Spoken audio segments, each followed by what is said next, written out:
Alexander Vance did not care about weddings. To him, marriage was merely another corporate merger, a necessary signature on a binding contract. Yet, as his sleek black town car remained paralyzed in the suffocating city traffic, a rare flicker of irritation crossed his sharp features. He was exactly 45 minutes late to his own wedding. The ceremony was supposed to be the crowning event of the season, a highly publicized union between Vance Enterprises and the Sterling family. It was a calculated move to secure the confidence of his traditional board of directors and lock in a billion-dollar acquisition. He checked his gold watch, his jaw clenching. When he finally stepped out of the vehicle and strode up the marble steps of the Grand Cathedral, the heavy wooden doors felt less like a gateway to a new life and more like the entrance to a boardroom. He bypassed the murmuring crowd in the main sanctuary and headed straight for the bridal suite, expecting to find Victoria Sterling pacing in her designer gown. Instead, the room was empty, save for a single piece of heavy cardstock resting on a velvet vanity stool. The note was brief. Victoria demanded an additional 20% of his company shares in her prenuptial agreement, or there would be no wedding. She had walked out, leaving him at the altar to face the media and his ruthless investors alone. Alexander crushed the note in his fist, his mind instantly shifting into crisis mode. If he walked out there without a bride, the acquisition would crumble before sunset. The board would see him as unstable, unable to manage even his own personal affairs. Just as the silence of the room threatened to suffocate him, the heavy oak door creaked open. A young woman stumbled in, balancing a massive arrangement of white orchids that completely obscured her face. She tripped over the hem of a discarded veil, muttering a frustrated sigh as she barely caught the crystal vase before it shattered. When she finally lowered the flowers, she froze. Her name was Clara Hayes. She was not a guest, nor was she a socialite. She was simply a florist filling in for a sick colleague, wearing a simple black dress and a worn apron. Her breath caught as she looked at the towering, imposing figure of Alexander Vance standing in the center of the room. He was furious, his dark eyes fixed on her with an intensity that made the air in the room turn icy. "You are not supposed to be in here," Alexander said, his voice a low, dangerous rumble. Clara straightened her posture, refusing to shrink back. "I am just doing my job, Mr. Vance." Someone knocked over the floral arrangements in the foyer, and I was sent to replace them.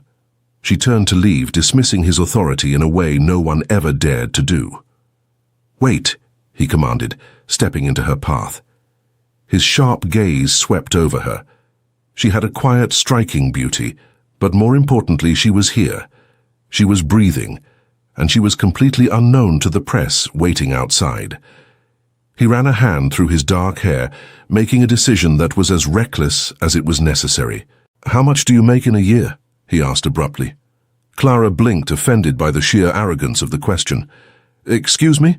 That is none of your business." Alexander took another step closer, his towering presence meant to intimidate. "I am offering you a business proposition. My bride has just attempted to blackmail me and abandoned the wedding. There are 300 of the most powerful people in the country waiting out there, and I refuse to let them see me fail. I will give you $2 million right now if you put on the spare dress, walk down that aisle and marry me." Clara stared at him as if he had lost his mind. "You are insane. I am not marrying a stranger for money." She pushed past him, her heart hammering in her chest. But Alexander caught her arm gently, his voice dropping to a desperate register he rarely used. "Look around. The dress is right there. It takes 30 minutes of your time and a few months of pretending for the cameras. Then we divorce quietly, and you walk away a very wealthy woman." Clara looked at the exquisite silk gown hanging in the corner, and then she looked into his cold, calculating eyes. Her mind raced to the crushing debt her family was drowning in, the foreclosure notices piling up on her kitchen counter. Ever since her father lost his manufacturing business, $2 million would save everything. It would give her family their life back. "You will not control me," Clara said, her voice barely above a whisper, yet firm with resolve. "If I do this, it is a partnership. I am not your employee." A flicker of genuine surprise crossed Alexander's face. No one had ever negotiated with him quite like this, especially not under such immense pressure. He extended his hand, sealing his fate. "Deal. "Put the dress on. We have a wedding to attend." 30 minutes later, the grand doors of the cathedral swung open. A collective gasp rippled through the sea of guests. Whispers erupted immediately. This was not Victoria Sterling. As Clara walked down the long aisle, her heart pounded against her ribs, but her chin remained lifted in defiance. She looked breathtaking, radiating a quiet, unyielding strength that commanded the room. Alexander stood at the altar, his breath catching in his throat for the first time in his life. When she finally reached his side, the cold business arrangement suddenly felt terrifyingly real. The priest began the ancient words, and as Alexander took her trembling hand in his, a strange warmth spread through his chest. When the time came to seal the vows, he leaned in, intending to give her a brief, polite kiss for the cameras. But the moment his lips met hers, a jolt of electricity sparked between them, shattering the carefully constructed walls around his heart. The reception that followed was a blur of flashing cameras and whispered speculation. Clara held her own, navigating the sharks of the corporate world with an unexpected grace that left Alexander mesmerized. He found himself watching her, inexplicably drawn to the very woman he had hired to be a prop. But the fragile peace of the evening shattered when the grand ballroom doors were forcefully pushed open. The music scratched to an abrupt halt.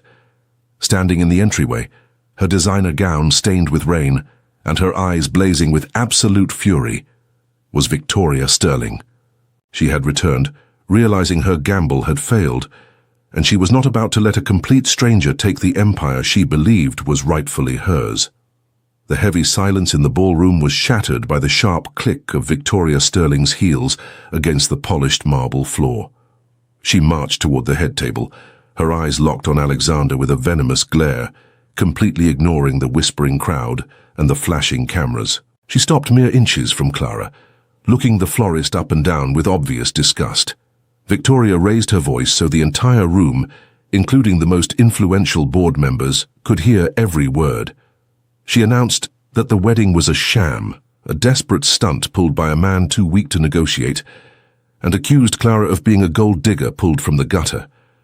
The room held its collective breath, waiting for the billionaire to explode. Instead, Alexander calmly set down his champagne flute.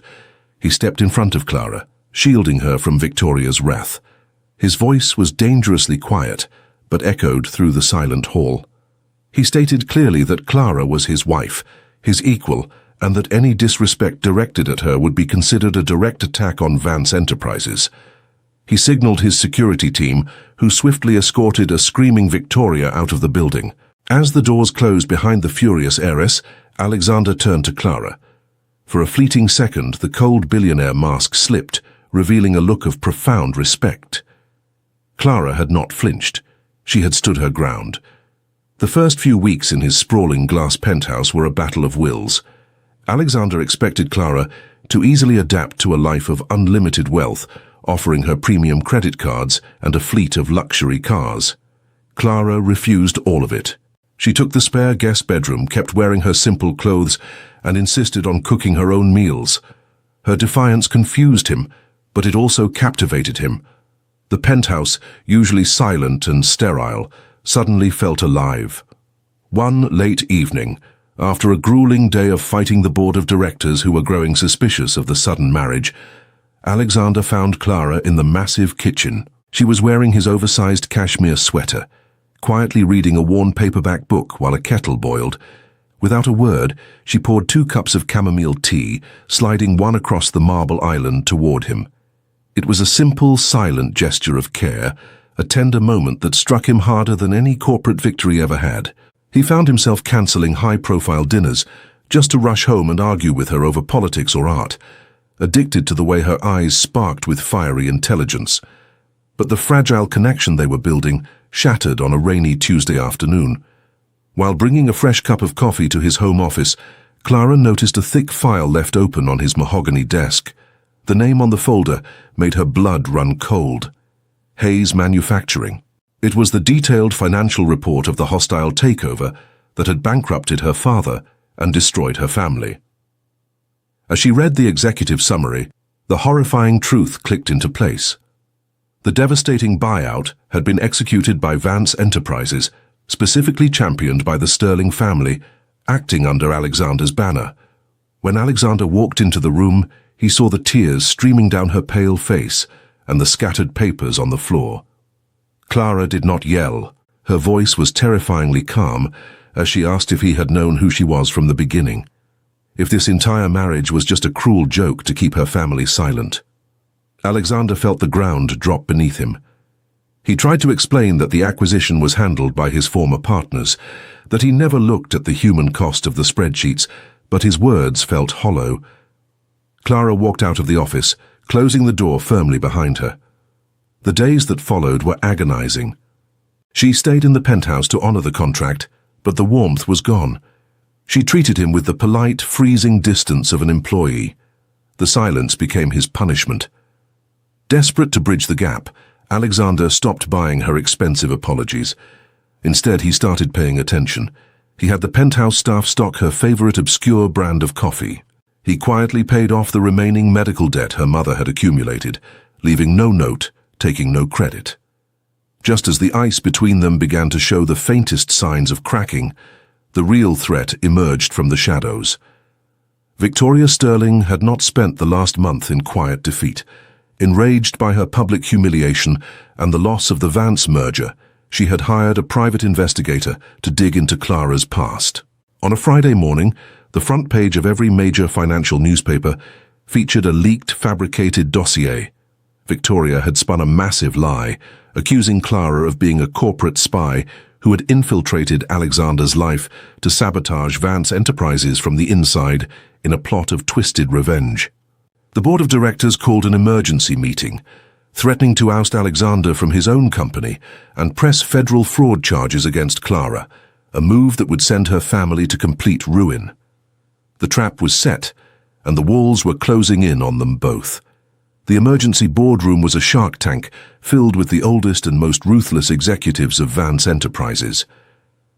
Victoria Sterling sat at the end of the long mahogany table, a triumphant smirk playing on her lips as,